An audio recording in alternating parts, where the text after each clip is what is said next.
Reminder sa mga new driver or mag-aaral pa lang mag-drive ng automatic. Pag kayo ay hihinto lang naman ng sandali o hindi naman kayo bababa ng sasakyan, huwag nyo nang ilagay sa park. Ilagay nyo lang siya sa neutral. Actually, kanina meron akong sinusundang isang kotse. Every time na nag-i-stop siya sa stoplight, nakikita ko na nag-i-engage yung kanyang reverse pag umaandar na siya. So ibig sabihin na ilalagay niya yun sa park.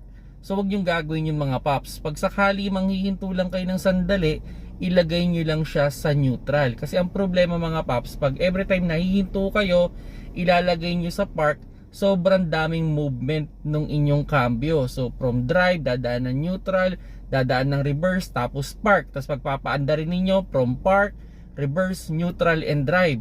Ang pinaka-idea lang dyan mga paps, pag sandali lang naman yung paghinto ninyo, hindi naman kayo bababa ng sasakyan, from drive, lagay nyo lang sa neutral, engage nyo lang na maayos yung handbrake, okay na yon. Tapos pag aabante naman kayo, from neutral to drive, disengage nyo lang yung handbrake, okay na yon. Wala na kayong magiging problema doon. Kasi ang problema dyan, pag paulit-ulit nyo nilalagay from drive to park, pwedeng masira dyan yung shifter bushing ninyo. Baka mapansin nyo na lang isang araw, hindi na nag-shift ng cambio yung inyong automatic na kotse. So ito, paalala ko lang naman to, no, sa mga new driver or mag-aaral pa lang ng pag-drive ng automatic.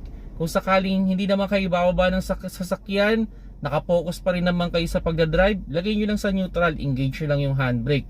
Pero pag kayo ay bababa ng sasakyan, ilagay nyo talaga sa park yan, at i-engage nyo na maayos yung handbrake. Kung nagustuhan nyo yung video, pakilike na lang mga paps. At you can share this video especially sa mga new driver pa lang ng automatic na kotse.